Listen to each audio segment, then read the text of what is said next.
যদি আপনি আমি বেশি বেশি ইস্তেগফার করি, যিনি আমাদেরকে বালা মুসিবতের অবস্থা থেকে হেফাজত করবেন তিনি কে? ওয়া মিন কুল্লি হাম্মিন ফারাজা, আমাদের চিন্তা দুশ্চিন্তাকে যিনি দূর করে দিবেন তিনি কে? আজকে আপনাদেরকে একটা ঘটনা বলতে চাই। ইমাম সাইয়্যিদুনা আবু হুরায়রা রাদিয়াল্লাহু তাআলা আনহু উনি তিনটা আলামত বলতেন। তিনি বলতেন তিনটা আলামত, এই আলামতটা দেখলে তোমরা বুঝে নিবে যে পৃথিবীতে এখন দুঃসময় চলছে। কয়টা আলামত? তিনটা। সবাই বলেন কয়টা আলামত? তিনটা। কষ্ট হচ্ছে আপনাদের? আমার মনে হয় রাত অনেক হয়ে গেছে। ঠিক আছে। আবু হুরায়রা রাদিয়াল্লাহু তাআলা আনহু বলতেন তিনটা আলামত দেখলে বুঝবে দুঃসময় চলে এসেছে। একটা আলামত হচ্ছে আনতুকতাল আরহাম, আত্মীয়তার সম্পর্ক ছিন্ন করা হবে। আত্মীয়তার সম্পর্ক যখন ছিন্ন করা হবে বুঝবে পৃথিবীর মধ্যে দুঃসময় চলে এসেছে। এখন মনে হয় আসে না? আসছে? আত্মীয়তার সম্পর্ক আছে? বলেন আছে? আমাদের দেশে আমরা অনেকটা কম টের পাই, কারণ এখনো আলহামদুলিল্লাহ আমাদের দেশে আত্মীয়তার সম্পর্ক অন্যান্য রাষ্ট্রের চাইতে অনেক বেশি। ঠিক বললেন না? বলেন ঠিক কিনা? কিন্তু সবচাইতে বড় আত্মীয় আপনার আমার, সবচাইতে বড় আত্মীয় ইমানের আত্মীয় মুসলমান ভাইদের সঙ্গে অনেক সময় দেখা যায় সম্পর্ক ছিন্ন করা হচ্ছে। ঠিক না বেঠিক? নানা ইস্যু দিয়ে যদি আপনি আপনার মুসলমান ভাইটাকে ভুল বুঝেন, আপনি যদি সম্পর্ক ছিন্ন করেন, আপনি বুঝে নেবেন এই সম্পর্ক ছিন্ন করার কারণে আপনার কারণে জমিনের মধ্যে বিপর্যয় সৃষ্টি হচ্ছে। ঠিক না বেঠিক? দুঃসময় চলে এসেছে। দুই নম্বরে আলামতটা হচ্ছে ওয়ায়ুতাউল মাগবি আও মুগবি। ওয়ায়ুতাউল মুগবি, খারাপ মানুষের অনুসরণ করা হবে। করা হচ্ছে এখন? আরো আসতে বলেন। খারাপ মানুষের পিছনে চলা হবে। এখন তাকায় দেখেন মুসলমান, খারাপ মানুষের পিছনে চলা হচ্ছে। এমন মানুষের পিছনে চলা হচ্ছে যার নামাজ নাই, যার দ্বীন নাই, যার ঈমান নাই, যার কালেমা নাই, তার পিছনে মানুষ চলে। ঠিক না বেঠিক? দুঃসময় চলে আসে। আলামত বাকি আছে কয়টা? কয়টা বলছিলাম? আবু হুরায়রা রাদিয়াল্লাহু তাআলা আনহুর বক্তব্য, আমার বক্তব্য না। 3 নম্বরে আবু হুরায়রা রাদিয়াল্লাহু তাআলা আনহু বলছেন ওয়ায়ুসাল মুরশিদ, এমন হবে তোমরা দেখবে দুঃসময় আসার আগে ওয়ায়ুসাল মুরশিদ, যারা দ্বীনের পথে ডাকবে, দ্বীনের রাহবার যারা হবে, দ্বীনের রাহনুমাই যারা করবে, ওই আলেমদের বিরুদ্ধাচরণ করা হবে, আলেমদেরকে গালিগালাজ করা হবে, আলেমদের বিরুদ্ধে হাঁটা হবে। এখন আমাদের দেশে এমনটা আমরা দেখতে পাই নাই। ঠিক না বেঠিক? দেখছেন? ওয়ায়ুসাল মুরশিদ আরশাদা ইরশিদু ইরশাদান ফাহুয়া মুরশিদ, যে পথ দেখাবে, রাহনুমাই করবে, তাদের যদি তোমরা বিরুদ্ধে চলো বুঝবা দুঃসময় চলে এসেছে, আযাবের সময় চলে এসেছে। ঠিক না বেঠিক? এই করোনা প্যান্ডামিক সিচুয়েশনে এই তিনটা আলামত মাথায় নিয়ে চিন্তা করেন। আত্মীয়তার সম্পর্ক আমরা ছিন্ন করেছি। নেককারদের সঙ্গে আমরা চলি না, বদকারদের সঙ্গে চলি। আলেমদের সঙ্গ ছেড়ে আমরা যদি বিরুদ্ধাচরণ করি দুঃসময় চলে আসবে, আযাব নেমে আসবে। ঠিক না বেঠিক? এই আযাবের হাত থেকে যদি বাঁচতে চান মুসলমান, বিশ্ব নবীর উম্মত হন, আজকের মাহফিলটাকে কাজে লাগান। দরদ দিয়ে বলছি, একটা সময় আসবে আপনার আমার প্রত্যেকের চোখের সামনে কত কিছু দেখছেন, আরো দেখবেন। কিয়ামতের আগে সময়টা বড় কঠিন হবে। এখন সময়টা এত বেশি কঠিন, বলেন তো আপনারা কল্পনা করছেন যে মাস্ক পরে চলবেন? বলেন কল্পনা করছেন মাস্ক পরে চলবেন? কল্পনা করছেন মসজিদ বন্ধ হবে? কল্পনা করছেন এইভাবে করে মাস্ক না পরলে জরিমানা দেওয়া হবে? কল্পনা করছেন? কল্পনা করতে পারিনি। কল্পনা করছেন যে হাতের সাথে হাত লাগলে এই ভাইরাস ঢুকে যাবে। কি ভাইরাস? সূক্ষ্ম ভাইরাস, দেখা যায় না। আপনার আমার শ্বাসক্রিয়াকে নষ্ট করে দেয়। চিন্তাও করা যাচ্ছে না এত বড় বড় আযাব আসতেছে। ভারত মহাসাগরের টেকটনিক প্লেট ফেটে গেছে। ইন্না তাহতাল বাহর নার ওয়া তাহতান নারি বাহর। সমুদ্রের নিচে রয়েছে আগুন, আবার আগুনের নিচে সমুদ্র। বিশ্বনবী সমুদ্রে না গিয়ে বললেন, আজকের মহাসাগরের টেকটনিক প্লেট ফেটে যাওয়ার কারণে, ভারত মহাসাগরের টেকটনিক প্লেট ফেটে যাওয়ার কারণে আগ্নেয়গিরি ছড়িয়ে যেতে পারে। ইন্না তাহতান নারি বাহর, ওই আগুনের নিচে সমুদ্র, সমুদ্রের নিচে আবার আগুন। টেকটনিক প্লেট ফেটে যাওয়ার কারণে ঘন ঘন ভূমিকম্প হচ্ছে। আমরা দেখে এসেছি তুরস্কে পর্যন্ত ভূমিকম্প হলো, আমার দেশে ভূমিকম্প হয়েছে, ঠিক না বেঠিক? তুরস্কে বড় বড় 7টা পাহাড় আছে। পাহাড় গুলা হচ্ছে পেরাকের মতো। আমার দেশে তেমন মজবুত কোন পাহাড়ও নাই, ছোট্ট ছোট্ট পাহাড়।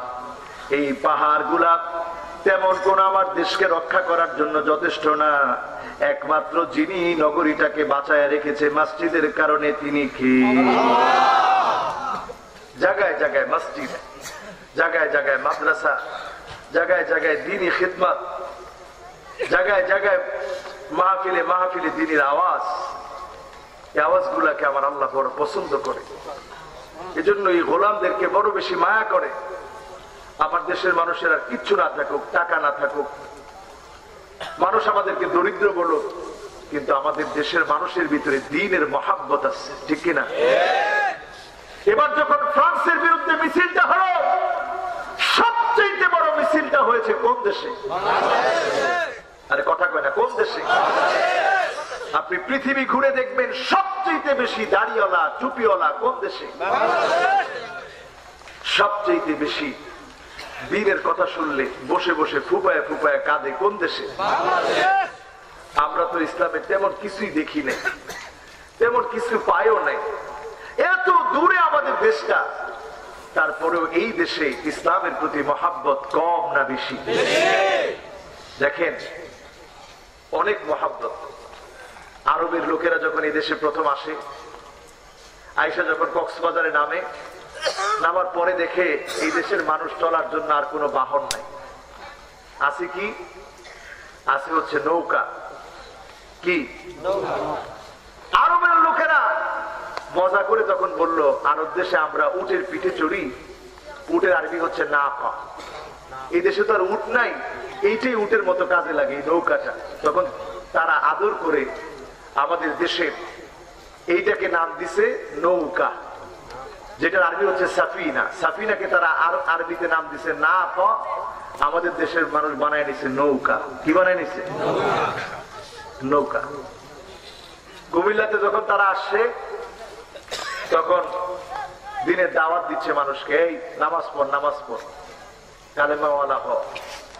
মানুষগুলো বলছে কুম লিল্লাহ, আল্লাহর জন্য দাঁড়িয়ে যাও। কুমিল্লার লোকেরা চালাক তো, তারা চিন্তা করছে ভালোই হয়েছে, নামটা নিয়ে নেই। কুম লিল্লাহ থেকে তারা বানায় পেয়েছে কুমিল্লা। কোন আল্লাহু আকবার। মুসলমান, এই দেশের পরতে পরতে মুসলমানদের মায়া হৃদয়ের নিংড়ানো ভালোবাসা আছে না নাই? বলেন আছে না নাই? আজকের এই মাহফিল থেকে যদি প্রতিজ্ঞাবদ্ধ হতে পারেন, জীবনে আর কিছু বুঝি না, বিশ্ব নবীর উম্মত হব, আল্লাহর গোলাম হব, এতে যদি আমার জীবন দিতে হয় আল্লাহর জন্য জীবন দেব, রাজি আছি তো? বলেন রাজি আছেন কিনা?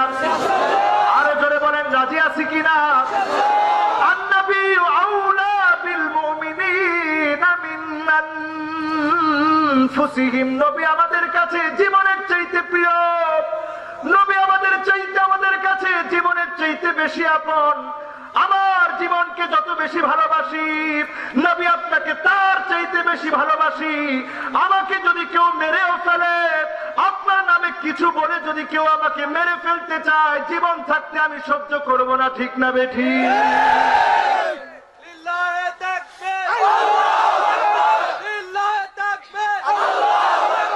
ইসলামের শত্রুরা, ইসলামের শত্রুরা,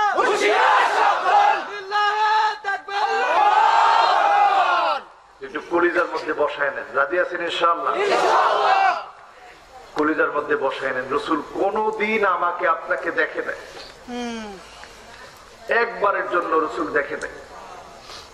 কিন্তু আল্লাহ নবী একদিন বড় সাহাবীদের মজলিসের মধ্যে বলছেন,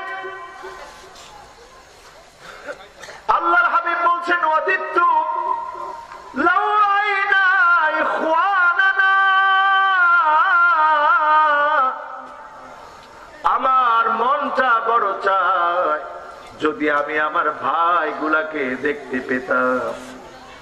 সাহাবায়ে কেরাম অবাক হয়ে গেলেন, বললেন, ইয়া রাসূলুল্লাহ, আলাসনা ইখওয়ানুকা, আমরা কি আপনার ভাই না? আল্লাহর নবী বললেন, না না, তোমরা আমার ভাই না।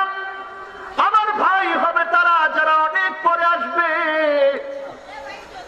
জীবনে কোনদিন আমি নবীকে দেখে নাই, না দেখে যারা ঈমান আনবে তারা হবে আমার ভাই।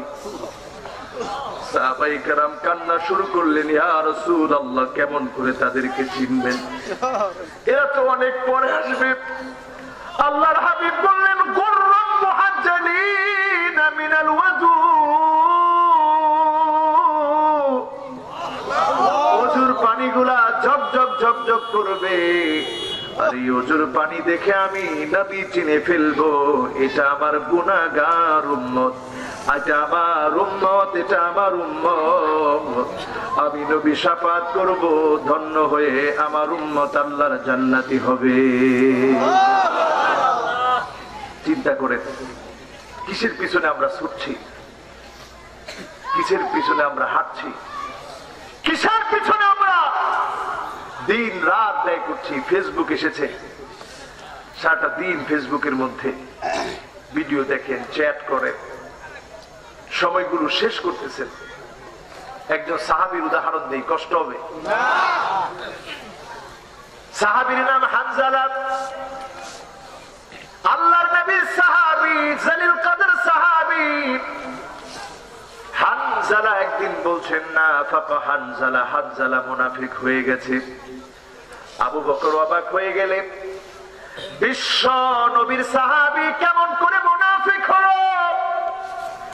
আবু বকর বললেন, কেমন করে হানজালা মুনাফিক হয়ে গেল? হানজালা বলতেছে, রাসূলের সামনে যখন বসি একরকম মনটা থাকে, যখন আবার চলে আসি আরেক রকম হয়ে যায়। এই যে মনের দুই অবস্থা, আমার মনে হয় আমি মুনাফিক হয়ে গেছি। আল্লাহ নবীর কাছে চলো যাই। বিশ্ব নবীর কাছে এসে হানজালা বলতেছে, না ফাকা হানজালা, ও আল্লাহর নবী, মনে হয় যেন আমি মুনাফিক হয়ে গেছি। আল্লাহর হাবিব বললেন, ইয়া সুবহানাল্লাহ, ও হানজালা, কি আশ্চর্য কথা বলছো? ওয়া কাইফা তাকুল ইয়া হানজালা, এমন কথা কেমন করে বললে রে হানজালা? কেমন করে তুমি মুনাফিক হলা? কি কারণে এই কথা বললাম? হানজালা বলতেছে, ইয়া রাসূলুল্লাহ, দুনিয়ার মধ্যে যখন ডুবে যাই কেমন যেন ভুলে যাই, আবার যখন আপনার কাছে আসি কেমন যেন জান্নাতের জন্য পাগল পারা হয়ে যায়।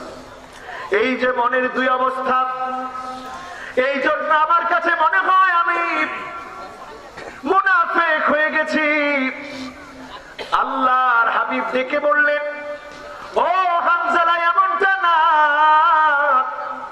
লাউ আনতুম, যদি তোমরা সার্বক্ষণিক কেমনটা করতে, আমার সামনে বসে থাকতে, লাসাফাহাতকুমুল মালাইকা আলা ফিরাশিকুম ওয়া আলা তুরুকিকুম, সার্বক্ষণিক যদি তোমরা ওয়াজ মাহফিল শুনতে, দিনের কথাগুলো শুনতা, ফেরেশতা এসে হাত দিয়ে তোমার বিছানার মধ্যে বসে বসে তুমি শুনতেছো, ফেরেশতা এসে হাত তোমার জন্য বাড়িয়ে দিয়ে বলতো, ওগো আল্লাহর গোলাম, তোমার হাতটা দাও, একটু মুসাফা তোমার সাথে করতে চাই। পড়েন আল্লাহু আকবার। তুমি রাস্তার মধ্যে হাঁটতেছ, ফেরেশতা এসে হাত বাড়িয়ে দিয়ে বলতো একটু হাতটা দাও, তোমার সঙ্গে মুসাফা করতে চাই। কিন্তু সার্বক্ষণিক তো দুনিয়াদারি ছেড়ে দিয়ে দিনের কাজে ডুবে থাকা যায় না। এজন্য হানজালা শোনো,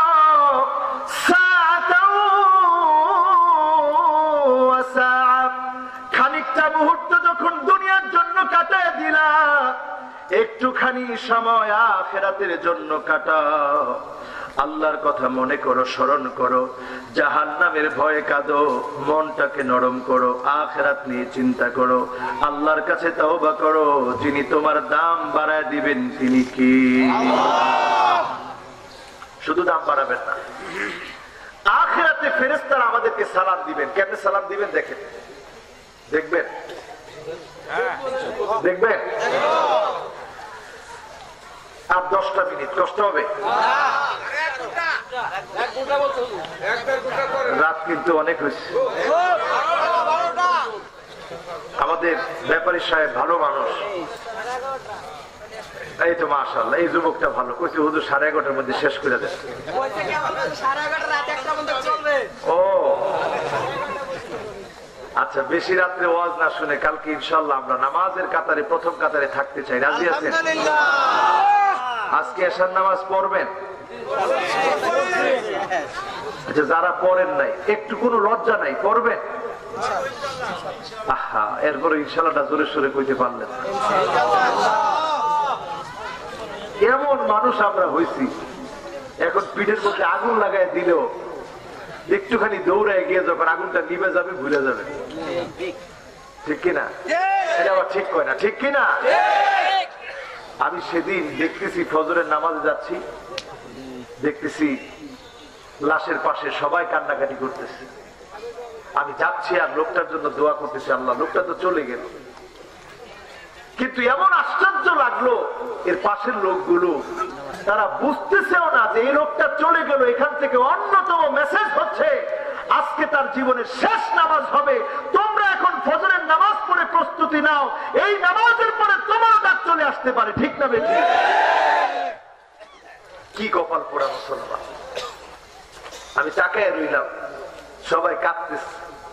ফজরের নামাজের সময় আমি যাচ্ছি, সবাই কাঁদতেছে, কিন্তু বুঝতেছে না এই কান্নার চাইতে এখন দরকার নামাজ নিয়ে প্রস্তুতি নেওয়া, ঠিক না বেশি? আমার ভাইয়েরা, আমার বন্ধুরা যারা আজকের মাহফিলে এসেছেন, হানজালা রাদিয়াল্লাহু তাআলা আনহুর জীবনী থেকে শিক্ষা নেন। যিনি গাসিলুল মালায়েকা, ফেরেশতারা হানজালাকে গোসল করায় দিয়েছে, পড়েন আল্লাহু আকবার। নতুন বিয়ে করেছে, স্ত্রী ছেড়ে স্ত্রীর দিকে তাকায়ও নাই, না তাকিয়ে চলে গেছে জিহাদের ময়দানে। জিহাদের ময়দানে চলে গিয়েছে, প্রাণান্ত করে লড়াই করেছে। আল্লাহ রাসূল জানে না, রাসূল মনে করেছিল হানজালা পুষ্প কাননে বাসর রাতে স্ত্রীর সঙ্গে আলিঙ্গনে আছে, মহব্বতের সময় কাটাচ্ছে। কিন্তু হানজালা থাকে নাই সেখানে, চলে এসেছে। আল্লাহর নবী দেখেন একজন মহিলা পাগলিনীর মতো দৌড়াচ্ছে, পাগলিনীর মতো দৌড়াচ্ছে। আল্লাহ নবী, বিশ্ব নবী জিজ্ঞাসা করলেন, কে গো তুমি? মহিলা জবাব দেয়, আমি জামিলা, আমি আপনার হানজালার স্ত্রী। তুমি আজকে এখানে কেন?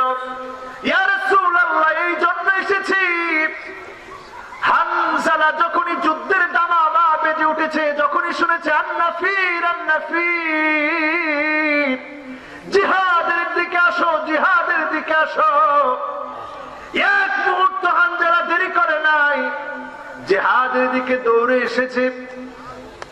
আমি বুঝে ফেলেছি এই দৌড় কবুল হয়ে গেছে। আমি খুঁজতে এসেছি হানজালার লাশটা কোথায়। হানজালা আমার সঙ্গে যখন আনন্দের মুহূর্ত কাটিয়েছে, গোসল ফরজ হয়ে গিয়েছিল, কিন্তু গোসল করতে পারে না, তার আগেই চলে এসেছে। ইয়া রাসূলুল্লাহ গোসল করায় দিন।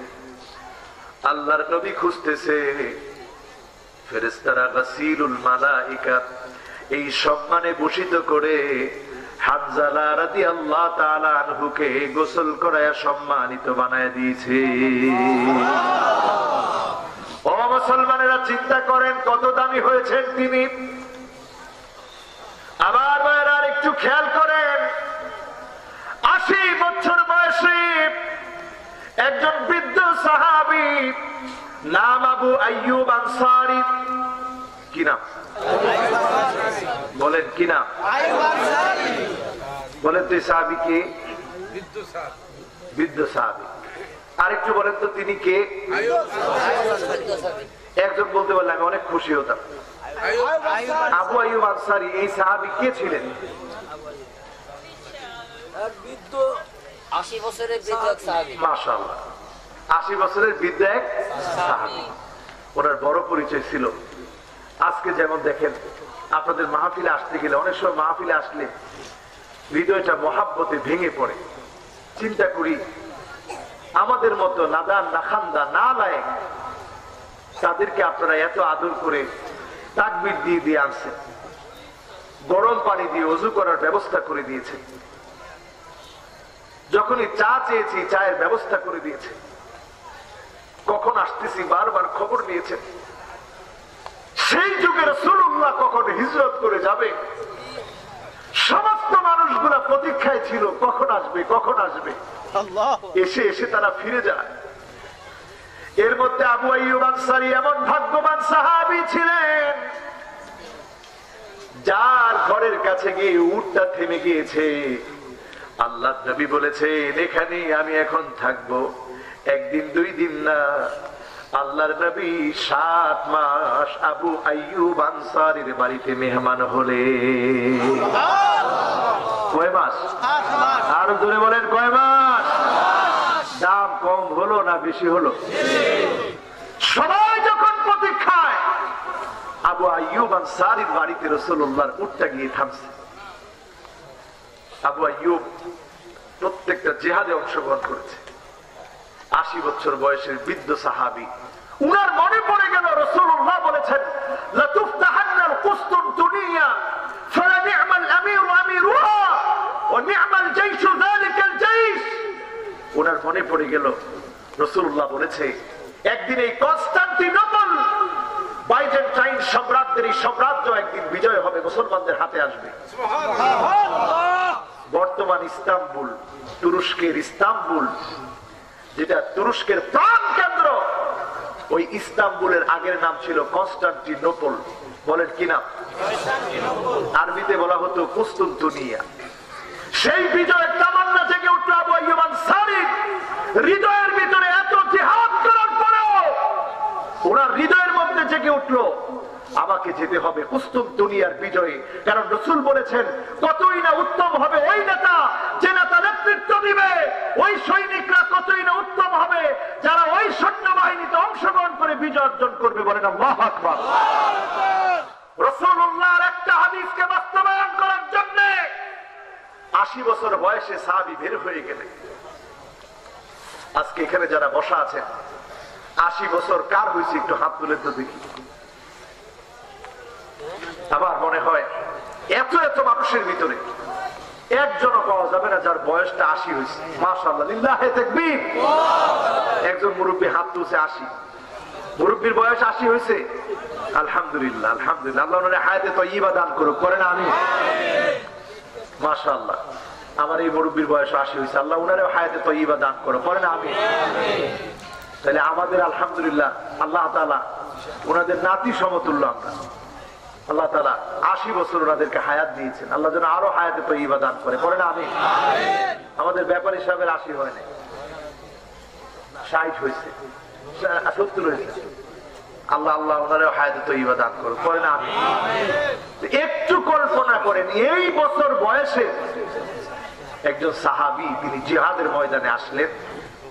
এসে সমুদ্র পথ দিয়ে আক্রমণ করার চেষ্টা করলেন। পয়েন্ট ঠিক রাখলেন, ওই কুস্তুনতুনিয়া বিজয় করবেন। কেন? কারণ রাসূল বলছে ওই মানুষগুলা সেরা হবে। বলেন আল্লাহু আকবার। কেমন সেরা, যার ঘরে বিশ্বনবী 7 মাস সময় কাটিয়েছে, এমন সেরা মানুষটা আরো সেরা হতে চায়। জিহাদের ময়দানে চলে গেল, প্রাণান্তকর লড়াই করলো, একটু পরে দুনিয়া ছেড়ে চলে যাবেন। সাহাবাই কেরামকে, সঙ্গী সাথীদেরকে ডাকলেন। হাজার হাজার সাহাবী এই কুস্তুনতুনিয়া বিজয়ের স্বপ্ন দেখেছিলেন, হাজার হাজার সাহাবী বিজয়ের স্বপ্ন দেখেছিলেন।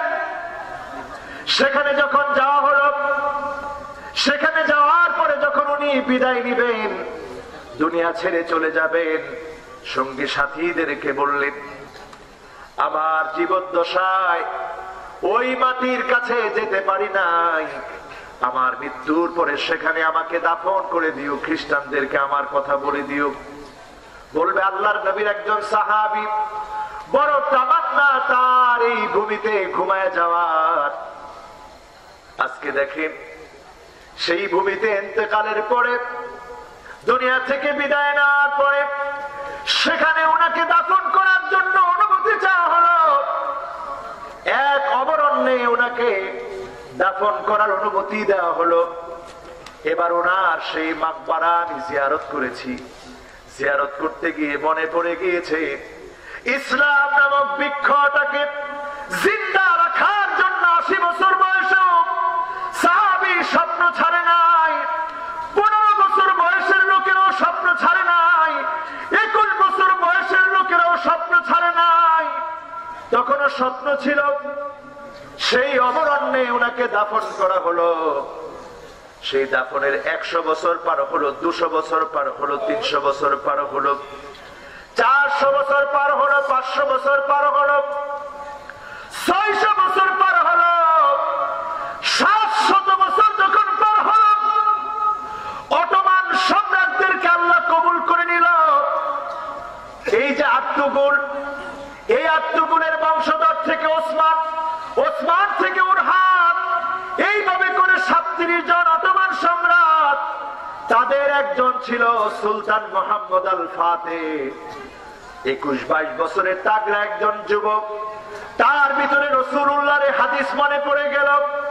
জিহাদের তামান্না নিয়ে 3 লক্ষ সৈন্য নিয়ে আসলো। খ্রিস্টানরা সমুদ্রের পথ আটকে দিয়েছে, গোল্ডেন হর্নকে চেইন দিয়ে আটকে রেখেছে, সমুদ্র দিয়ে আসতে পারবে না। নৌকা চালাতে তো সমুদ্রের পানি লাগবে, না হলে চলবে না। মুসলমানরা পশু কুরবানি করে, গাছগুলা কর্তন করে, পশুর চর্বি গুলা দিয়ে গাছগুলা তৈলাক্ত তেল তেলে বানিয়ে দিয়েছে। আর ওই গাছের উপর দিয়ে ডাঙ্গা দিয়ে পানি বাদ দিয়ে ওই গাছের তেল তেলা ওই অবস্থার উপর দিয়ে নৌকা প্রবাহিত করে দিয়েছে। আর নৌকা চলতে চলতে সৈন্য বাহিনী গিয়ে তাদের ওইখানে গিয়ে আক্রমণ করে ফেলেছে। 3 লক্ষ সৈন্য বাহিনী নিয়ে আক্রমণ করেছে সুলতান মুহাম্মদ আল ফাতেহ। এমন জায়গা নাই যেখানে রক্ত ঝরে নাই মুসলমানের। এই ওয়ালটাকে যখন মুসলমান বিজয় করেছে, এই জায়গাটা, তৎক্ষণাৎ সুলতান মুহাম্মদ আল ফাতেহ নামটাকে চেঞ্জ করে দিয়ে তিনি বলেছে, এটা আর কনস্টান্টিনোপল ওয়াল না, এটা ইস্তাম্বুল। ইসলামপুর থেকে ইস্তাম্বুল হয়েছে।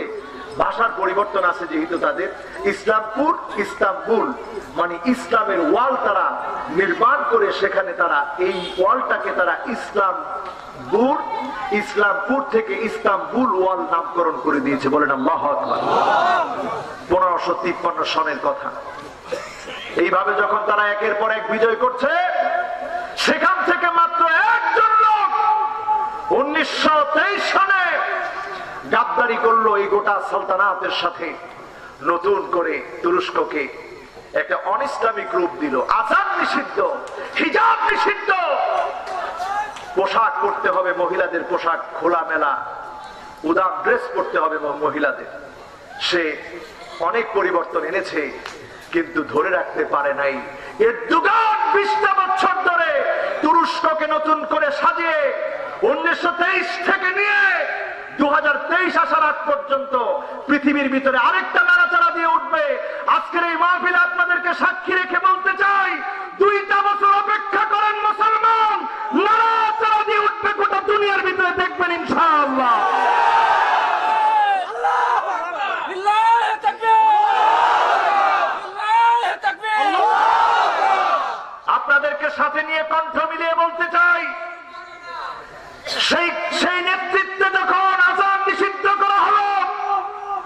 মসজিদ গুলাকে যখন তালাবদ্ধ করা হলো, এমনকি আয়া সোফিয়া যেটা এখন সবচেয়ে বেশি টক অফ দ্য ওয়ার্ল্ড, যেটি সারা ওয়ার্ল্ডের মানুষ যেটা নিয়ে কথা বলে, এটা বাইজেন্টাইনদের সম্মানিত একটা জায়গা ছিল। ভ্যাটিকান সিটির পর এটা তাদের কাছে গুরুত্বপূর্ণ জায়গা, এবং এইটাকে রক্ষা করার জন্যই তারা একটা ওয়াল বানালেন, এই বাইজেন্টাইন ওয়াল।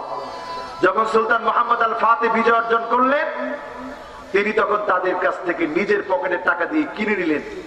কিনে নেওয়ার পরে তিনি একটা ওয়াকফ অ্যাসোসিয়েশন করলেন, এবং তিনি সেখানে লিখলেন, যদি এটাকে কেউ ধ্বংস করে আল্লাহ লানত করবে তাদের উপরে, গজব করবে তাদের উপরে। যে ধ্বংস করেছে তাকেও আল্লাহ ধ্বংস করে দিয়েছে, ঠিক না বেঠিক? এরপরে রেজাল্ট কি দেখেন, এটাকে তিনি মসজিদ বানালেন। মসজিদ থেকে কামাল আতাতুর্ক এটাকে জাদুঘর বানালেন।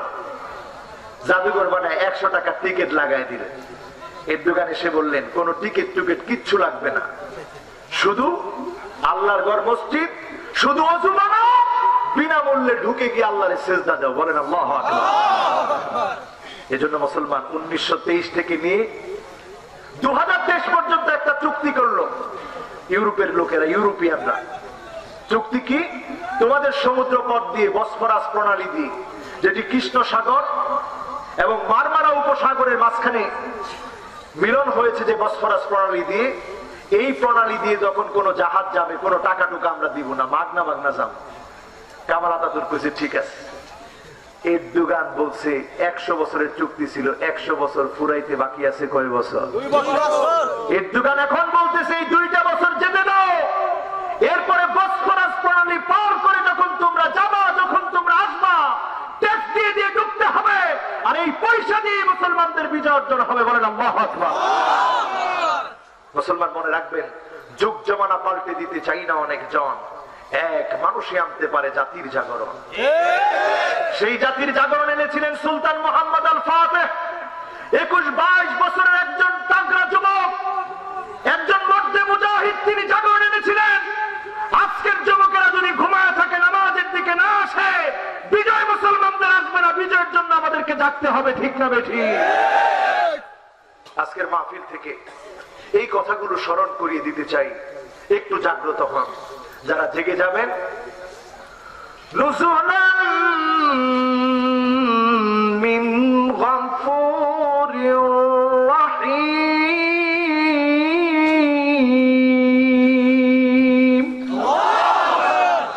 মেহমানদারি থাকবে কার কাছে?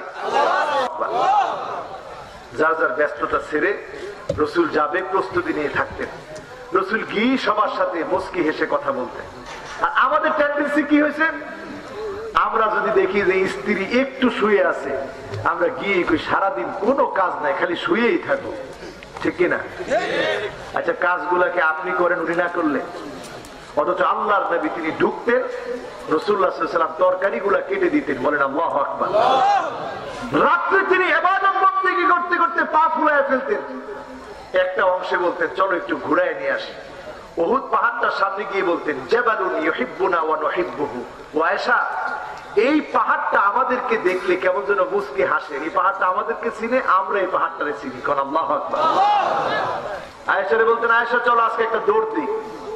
রাসূল ইচ্ছা করি আয়েশারে জিতাই দিতেন। বলেন আল্লাহু আকবার। পরে আরেকদিন রাসূল ইচ্ছা করি দৌড় দিতে আয়েশা পিছনে। আল্লাহর নবী বললেন, আয়েশা তুমি একটু মোটা হয়ে গেছো, এই জন্য তুমি আর দৌড়ে আমার সাথে পারো নাই। বলেন আল্লাহু আকবার। গোসল করতে গিয়ে একসাথে গোসল করতেন, করছেন জীবনে? যাক আলহামদুলিল্লাহ, একটা সুন্নত তো মানছেন। খানা খেতে গিয়ে আল্লাহর রাসূল যেভাবে, যেখান থেকে আল্লাহর রাসূল ঠোঁট লাগিয়ে খেয়েছেন, ওইখানে ঠোঁট লাগিয়ে আম্মাজান হযরতে আয়েশাও পান করতেন। বলেন আল্লাহু আকবার। রাসূল যখন ঘুমাতেন, আম্মাজান হযরতে আয়েশা রাসূলের ঘামগুলাকে একটা বোতলের মধ্যে রেখে দিতেন। তিনি বলতেন, আতিয়াবু মিন রিহি মিস্ক, আমার কাছে মিস্কের চাইতে অধিক সুঘ্রাণযুক্ত রাসূলের ঘাম। বলেন আল্লাহু আকবার। কি মহব্বত, কি মহব্বত।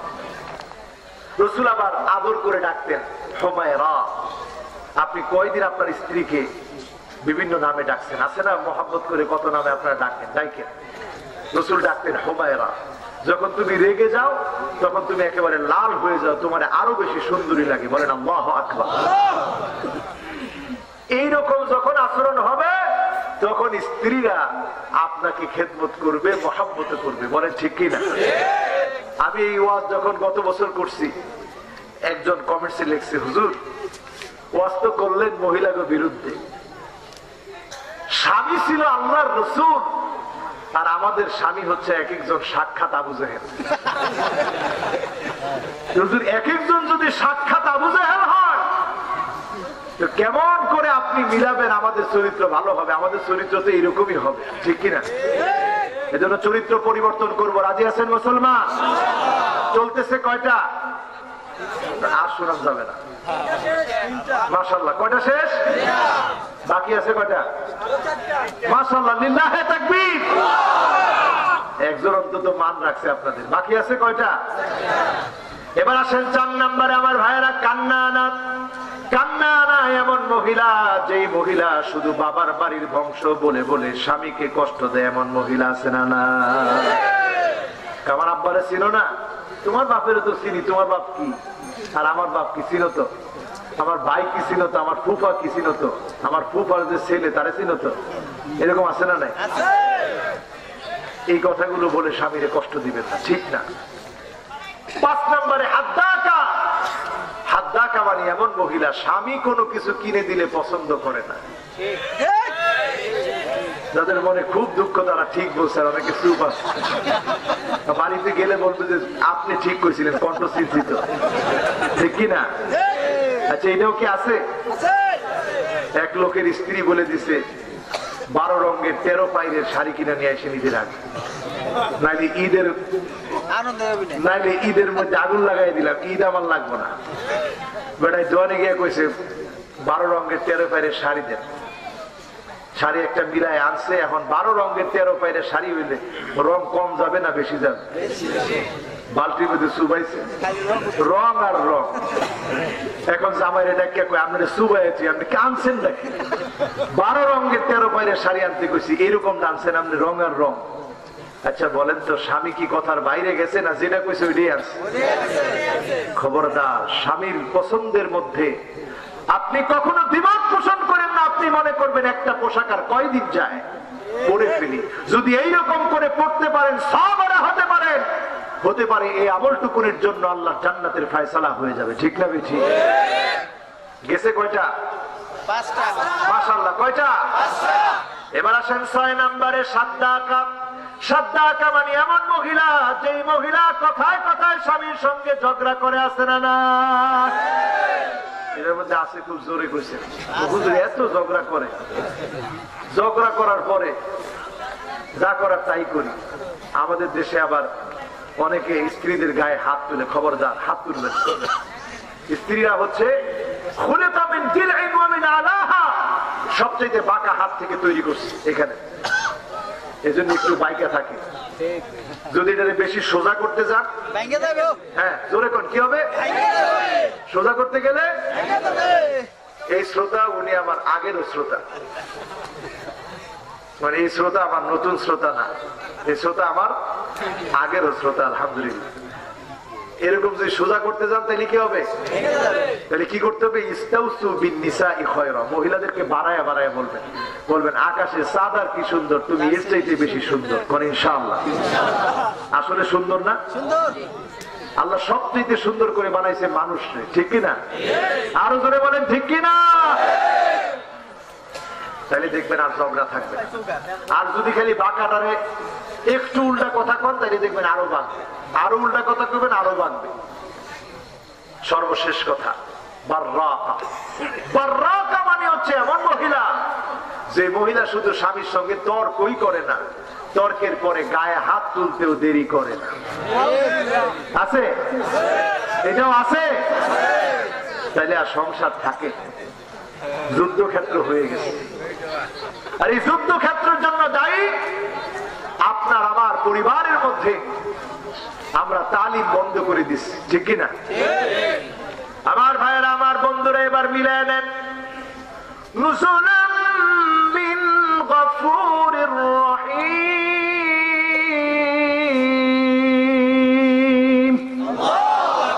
সেদিন মেহমানদারি করাবেন কে? আল্লাহ। কি মেহমানদারি চান? আল্লাহ বলবে, গোলাম আর কিছু কি তুমি আমার কাছে চাও? বান্দা সেদিন বলবে, আল্লাহ যা চেয়েছি সব তো দিয়েছেন, আর কি চাবো?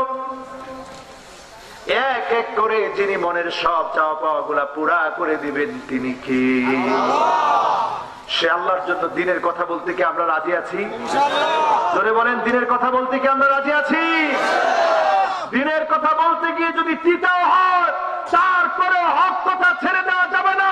হক কথা আমাদেরকে বলতেই হবে, ঠিক না বেঠিক? কুলিল হক ওয়া ইন কানা মুররান, যদিও তিতা লাগে তারপরে হক কথাগুলা শুনতে হবে, মানতে হবে, বুঝতে হবে, আমল করতে। মানুষগুলো আজকে জাহান্নামের পথে প্রতিযোগিতা লাগিয়ে দিয়েছে, তারা মুসাবাকা করতেছে জাহান্নামের পথে। আমরা মানুষগুলাকে জান্নাতের পথে ডাকতেছি, আর আমরা নিজেরাও বলছি আমরা মুসলমান। মুসলমানের কাজ হচ্ছে সারেন্ডার হয়ে যাওয়া। কার কাছে? জোরে বলেন, কার কাছে? আসলামতু লিরাব্বিল আলামিন। আপনি যখন বলবেন আমি আল্লাহর কাছে সারেন্ডার হয়ে গেলাম, গোলাম হয়ে গেলাম, আপনি যখন নবী ইব্রাহিম আলাইহিস সালাতু ওয়াস সালামের সন্তান হবেন, নবী ইব্রাহিম আলাইহিস সালামকে যখন জাতির পিতা মনে করবেন, নবী ইব্রাহিম আলাইহিস সালাম তিনি আগুনের পরীক্ষায় উত্তীর্ণ হয়েছিলেন, আগুনকে যিনি ঠান্ডা বানায় দিয়েছিলেন তিনি কে? শুধু ঠান্ডা বানান নাই, আমার নিজের চোখে এই বছর দেখে আসছি। এই গল্পটা বলেই শেষ করবো ইনশাআল্লাহ। এর মধ্যে রাত কম হয় না, অনেক হয়েছে, আর দেখেন না ঘুরি। একবারে শেষ কথা, শেষ কথা, শেষ কথা আমাদের আজকের এখান থেকে বিদায়ী কথা। বিদায়ী কথা হচ্ছে এই, নবী মুসা আলাইহিস সালাতু ওয়াস সালামকে আল্লাহ পরীক্ষা নিয়েছে, ইব্রাহিম আলাইহিস সালামকে পরীক্ষা নিয়েছে, সমস্ত নবীদেরকে পরীক্ষা নিয়েছে। ইব্রাহিম আলাইহিস সালাম অনেক পরীক্ষা দিয়েছে। এর মধ্যে একটা পরীক্ষা হচ্ছে যখন মূর্তি ভেঙেছে,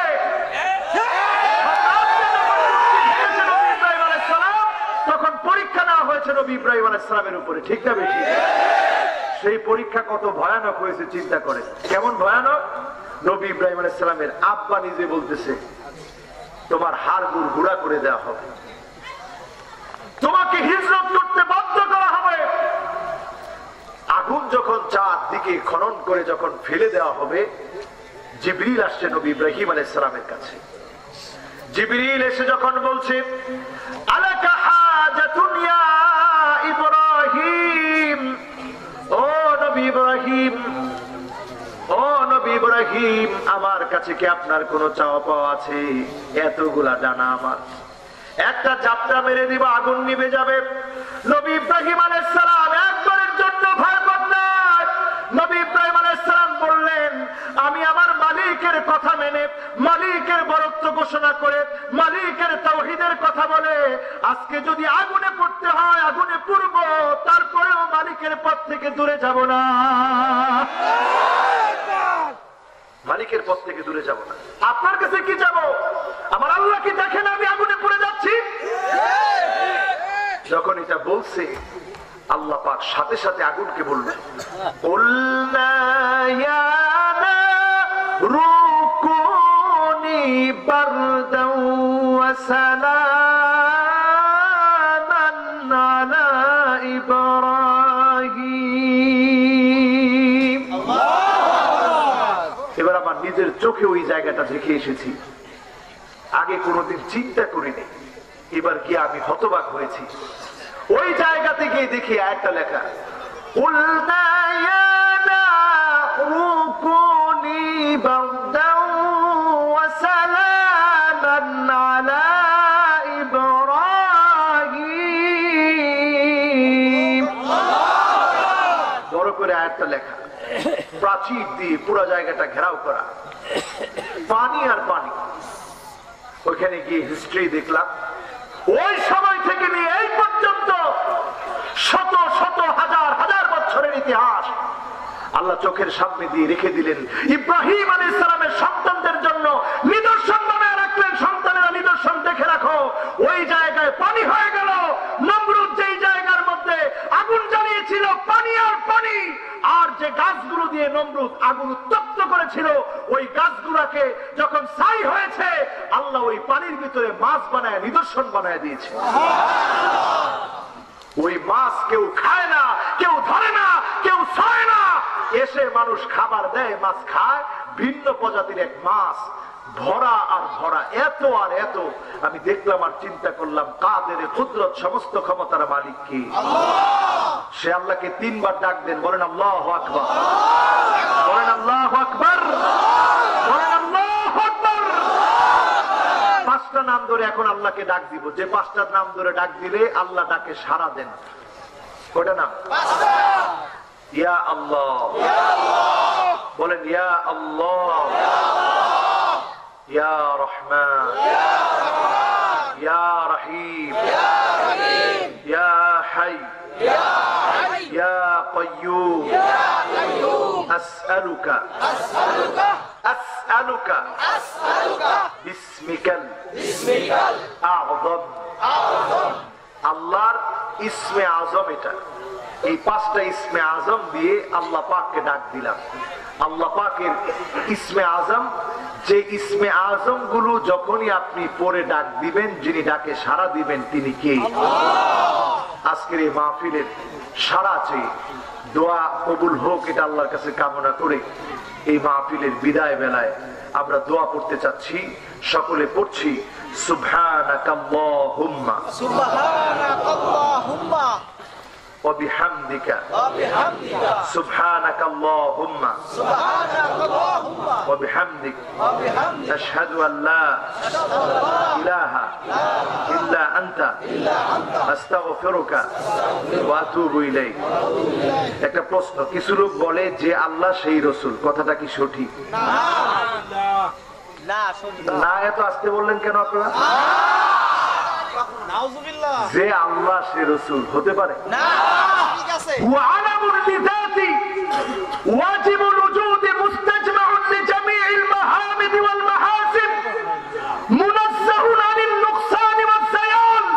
তিনি হচ্ছেন আল্লাহ, যিনি আছেন, যিনি থাকবেন, যার সৌন্দর্যের কোন শেষ নাই, যার প্রশংসা সর্বত্র, তিনি হচ্ছেন আমার আল্লাহ। বলেন আল্লাহু আকবার। আর মুহাম্মদ সাল্লাল্লাহু আলাইহি ওয়াসাল্লাম কে? মুহাম্মদ সাল্লাল্লাহু আলাইহি ওয়াসাল্লাম হচ্ছে আবদুহু ওয়া রাসূলুহু, তারই বান্দা এবং তারই রাসূল। বলেন আল্লাহু আকবার।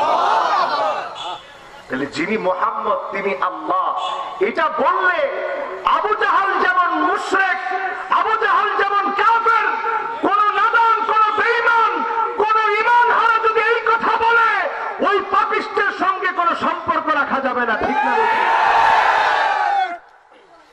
আমাদের দেশে দেখবেন কিছু নাদান পাপিষ্ট আছে, বলে মুহাম্মদ খুদা নিহি, খুদা আছে জুদা নিহি। মুহাম্মদ সাল্লাল্লাহু আলাইহি ওয়াসাল্লাম খুদা না, খুদা থেকে জুদাও না। জোরে কোন নাউজুবিল্লাহ। আরে কে খালেক আর কে মাখলুক? আল্লাহ হচ্ছেন খালেক, যেটার কোনো সীমা পরিসীমা নাই, যেটা আনলিমিটেড, যেটাকে ধরা যায় না, ছোঁয়া যায় না, স্পর্শ করা যায় না, যার ক্ষমতা, যার কুদরত আপনি ইহাতা করতে পারবেন না, পরিবেষ্টন করতে পারবেন না, তিনি হচ্ছেন আল্লাহ। তিনি কে? মুহাম্মদ সাল্লাল্লাহু আলাইহি ওয়াসাল্লাম দুনিয়া থেকে বিদায় নিয়েছেন, সন্দেহ আছে? আরো আসতে কোন? বিদায় নেওয়ার পর সাহাবায়ে কেরাম রিদওয়ানুল্লাহি আলাইহিম আজমাইন 3 দিন পর্যন্ত কবরের মাটিগুলো পর্যন্ত সোজা করার মতো সাহস পায় না। ওইদিকে সাহাবায়ে কেরাম তাকাতে পারে না। ওমর ফারুক রাদিয়াল্লাহু তাআলা আনহু বলছিলেন, কেউ বলবে না রাসূল দুনিয়া থেকে বিদায় নিয়েছে। আবু বকর তখন দাঁড়িয়ে গিয়ে তিনি খুতবা দিলেন। তিনি বললেন, মান কানা ইয়াবুদু মুহাম্মাদান ফাইন্না মুহাম্মাদান কাদ মাত। যে ব্যক্তি এই কথা বলবে মুহাম্মদ সাল্লাল্লাহু আলাইহি ওয়াসাল্লাম মৃত্যুবরণ করে নেয়, না, এই কথা বলা যাবে না, আমরা মুহাম্মদ সাল্লাল্লাহু আলাইহি সাল্লামের ইবাদত করি নাই, মুহাম্মদ সাল্লাল্লাহু আলাইহি সাল্লাম দুনিয়া থেকে বিদায় নিয়েছে। ওমান কানা ইয়াবুদুল্লাহ, আর যে আল্লাহর ইবাদত করেছে, ফাইন্নাল্লাহা হাইয়্যুন কাইয়্যুম লা ইয়ামুত, আল্লাহ হচ্ছেন চিরস্থায়ী চিরঞ্জীব, যিনি কখনো মৃত্যুবরণ করেন না। বলেন আল্লাহু আকবার। আপনাদের এলাকায় কি এই বন্ড আছে? হ্যাঁ, ওটার নাম কি? বহুত নাদান আছে, বহুত। এটার নাম বলেন, কি নাম? আরে নাম বলেন, অসুবিধা নেই। কি নাম? হ্যাঁ, মেদিনীপুর এলাকায় বহুত কম। না না, নাম বললে কোনো অসুবিধা নেই। এরা কুখ্যাত ইসলামের দুশমন। এরা কুখ্যাত ইসলামের কি? না না না, এটা বলে দিতে হবে। এটা আমার যদি ব্যাপারী সাহেব বারবারও না করে, আমি এই ক্ষেত্রে ব্যাপারী সাহেবের নাটা শুনবো না। কারণ এই ক্ষেত্রে ইসলামের বক্তব্য হচ্ছে, যারা এই কথা বলবে যিনি আল্লাহ তিনি রসুল, তারা কখনো মুসলমান হতে পারে। আল্লাহ রসুল কি এক? আল্লাহ তিনি খালেক, তিনি কি? আর রসুল মাখলুক। জোরে বলেন রসুল কি? তবে হ্যাঁ, রাসূল সাল্লাল্লাহু আলাইহি ওয়াসাল্লামকে আল্লাহ এত বেশি ভালোবাসেন, ইদা যুকিরতু যুকিরতা মাই, যেখানে আল্লাহ পাকের নাম সেখানে রাসূলের নামটাকে আল্লাহ সম্মানিত করেছেন। বলেন আল্লাহু আকবার। রাসূলের নামের প্রতি আমাদের সম্মান আছে না নাই? আছে। ভালোবাসা আছে না নাই? আছে। মহব্বত আছে না নাই? কিন্তু খবরদার, এই সমস্ত মানুষগুলা দেখবেন শিরকের দিকে মানুষকে ডাকে। কেমনে ডাকে? শিরকের দিকে ডাকে। আপনারা অনেক সময় বুঝেন না, না বুঝে আপনারা ভুল করে ফেলেন। জান্নাতের সার্টিফিকেট দেওয়া যাবে না। আমাদের জন্য অনেক সময় লতিফা জারি করে দেয়, বুকে লেখা দেয়। খবরদার, এদের নাম মন থেকে মুছে দিয়া আল্লাহর নামটা মনে বসান। রাজি আছেন? আরো জোরে বলেন রাজি আছেন? আপনারা কি বেজার হলেন আমার উপরে? বেজার হলেও এই কথা তো বলতেই হবে। কারণ কারো আকীদা যদি এমনটা হয়, আমি গতবার ফরিদপুর আরেক জায়গায় মাহফিল করছি, একজন নিজের ইমাম মাহাদি দাবি করে ফেলছে। হ্যাঁ, এটা পাশে আছে ওই নূর নূর পাগলা না? হ্যাঁ হ্যাঁ, হাততালি দিয়েন না। আমি গত বছর তাদের ওইখানে বসে মাহফিল করেছি। ইমাম মাহাদি যদি আপনাকে দাবি করতে হয়, আপনি কারিয়া নামক অঞ্চলের হতে হবে। আপনি বাংলাদেশের ফরিদপুরে বসে ইমাম মাহাদি? এরকম ভণ্ড আছে না নাই? এগুলো পাক্কা ভণ্ড, প্রতারক, মিথ্যু। এদের সাথে মুসলমানের সম্পর্ক থাকতে। বিদায় বেলায় কথাগুলো বললাম, আরেকটা আগে বলা দরকার ছিল। আপনারা চিন্তা করবেন, হুজুর ভালো ভালো ওয়াজ করে শেষে এসে আমাদেরকে এগুলা বললো। আপনাদেরকে বলি নাই, যারা ভণ্ড তাদেরকে বলছে। এতে যদি ভণ্ডরা আবার মেরে ফেলে, আমার কোনো আফসোস নেই। আফসোস আছে? আমরা আসছি দুনিয়াতে মরার জন্য। সাহাবীর রাসূল দাওয়াত দিয়ে পাঠাইছে। সাহাবী গেছে কাফেরের কাছে দাওয়াত দিবে, সালাম দিয়ে পড়া শুরু করলো, আমি রাসূলের দূত আসছি আপনার কাছে দিনের দাওয়াত নিয়ে, আসলিম, ইসলাম গ্রহণ করো, তাইলে শান্তি পাবো। যখন বলছে, তরবারি এনে যখন সাহাবীকে আঘাত করেছে, ঝরঝর করে রক্ত ঝরতেছে, সাহাবী একটা দাগ মেরে বলেছে, ফুস্তু রাব্বিল কাবা, ও কাবার মালিক, আমি বিজয়ী হয়ে গেলাম।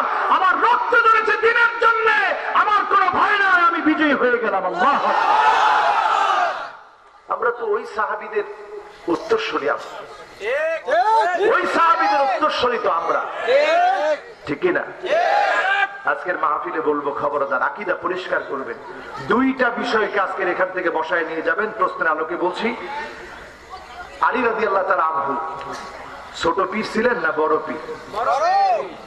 আরে কইতে পারলেন না, ছোট না বড়? এরপরও কইতে পারলেন না। আমাদের যারা পীর দাবি করে, এদের চাইতে ছোট ছিলেন না বড় ছিলেন?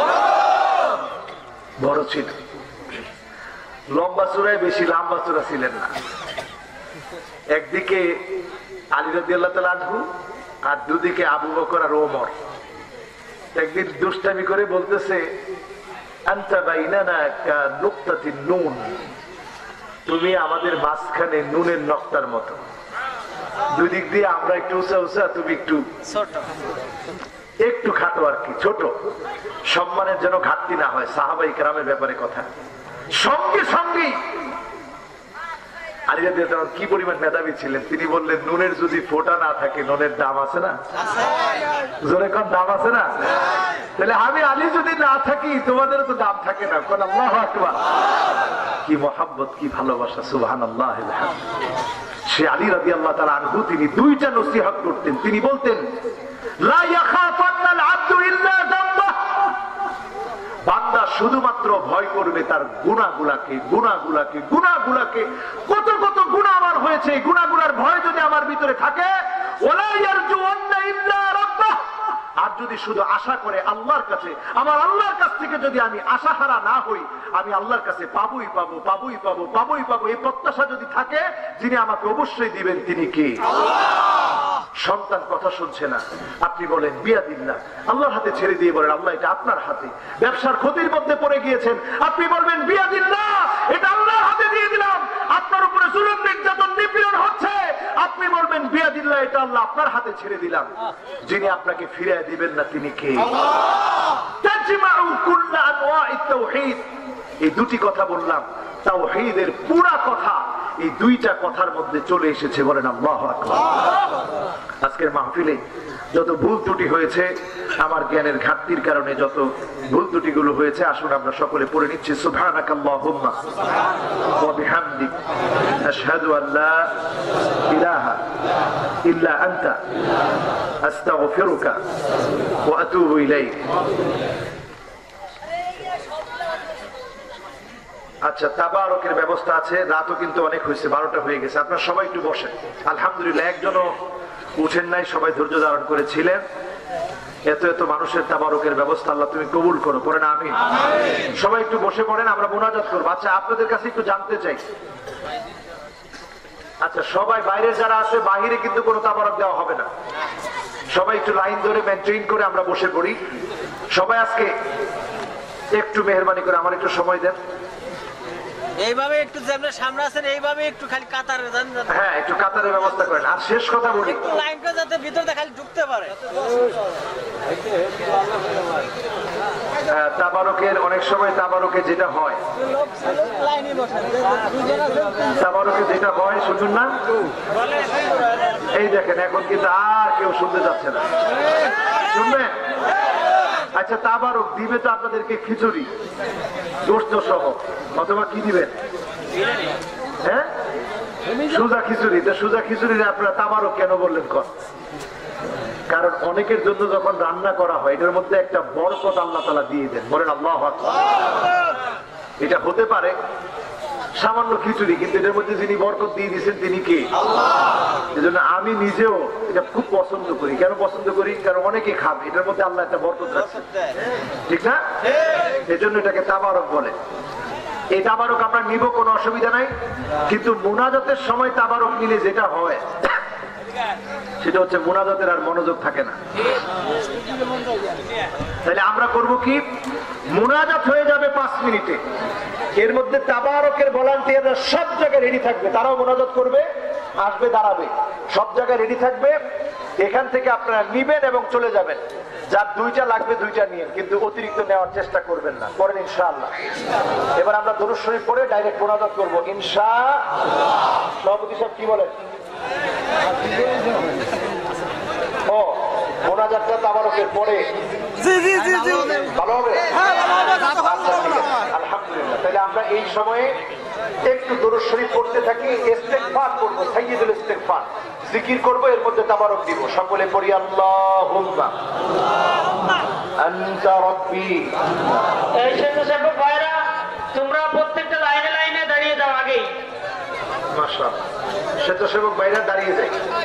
সবাই পড়েন আল্লাহুম্মা আনতা রাব্বি লা ইলাহা ইল্লা আনতা খলাকতানি ওয়া আনা আবদুক ওয়া আনা আলা আহদিকা ওয়া ওয়া'দিকা মাস্তাতাতু আউযু বিকা মিন শাররি মা সানাতু আবুউ লাকা বিনি'মাতিকা আলাইয়া ওয়া আবুউ বিযামবি ফাগফির লি ফাইন্নাহু লা ইয়াগফিরুয যুনুবা ইল্লা আনতা।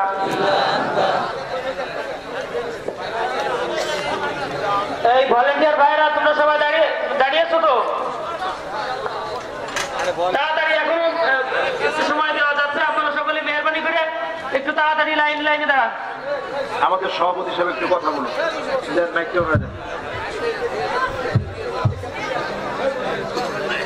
আসসালামু আলাইকুম। ওয়ালাইকুম আসসালাম ওয়া রাহমাতুল্লাহি ওয়া বারাকাতুহু। আমার আন্তরিক, আমার মুসলমান ভাই ও বোনেরা, আপনারা যে এই ক্ষুদ্রতম আয়োজনে আপনারা উপস্থিত হয়ে আমাদের দিক দিয়ে আমরা বড় আনন্দ হয়েছি আর কি। বাদ বাকি আল্লাহর উপরে এই হুজুরকে অনেক চেষ্টা করার পর, ওনার সাথে যোগাযোগ হওয়ার পর উনি এখানে আসছে। হয়তো এদের এই হুজুরের ওয়াজ তো এখানে কোনোদিন হয় নাই, আমাদের একটু সন্দেহ ছিল যে ও কেমন কি ওয়াজ উনি করেন। তো আলহামদুলিল্লাহ কোরআন এবং হাদিস দিয়ে কথাগুলো বলছে। তো বিশেষ কথা হলো কি, আমরা যে ব্যাপারী পাড়ার যারা আছেন সবাই আপনাদের কাছে দোয়া প্রার্থনা করছি। আপনারা আমাদের জন্য একটু দোয়া করবেন যেন আমরা প্রত্যেক বছর এইভাবে আয়োজন করে আপনাদেরকে একত্রিত করে দিনের কথাগুলো শোনানোর জন্যে আমরা যেন সেই তৌফিক আল্লাহ আমাদেরকে দেন। আমাদের দোয়া করবেন ইনশাআল্লাহ।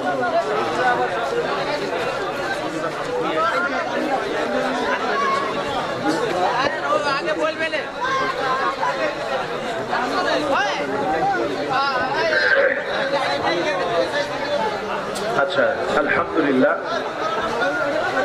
আল্লাহ পাকের শুকরিয়া। আমরা তাবারক যারা নিচ্ছি আলহামদুলিল্লাহ, সবাই আমরা তাবারক গ্রহণ করি। সবাই কিন্তু এসে বসে পড়ি, হ্যাঁ সবাই বসি, এরপরে আমরা ইনশাআল্লাহ দোয়া মুনাজাত করব। আমরা একটু জিকির করি, লা ইলাহা ইল্লাল্লাহ, জোরে লা ইলাহা ইল্লাল্লাহ, লা ইলাহা ইল্লাল্লাহ, লা ইলাহা ইল্লাল্লাহ, আল্লাহ আল্লাহ, क्या मुबारक नाम है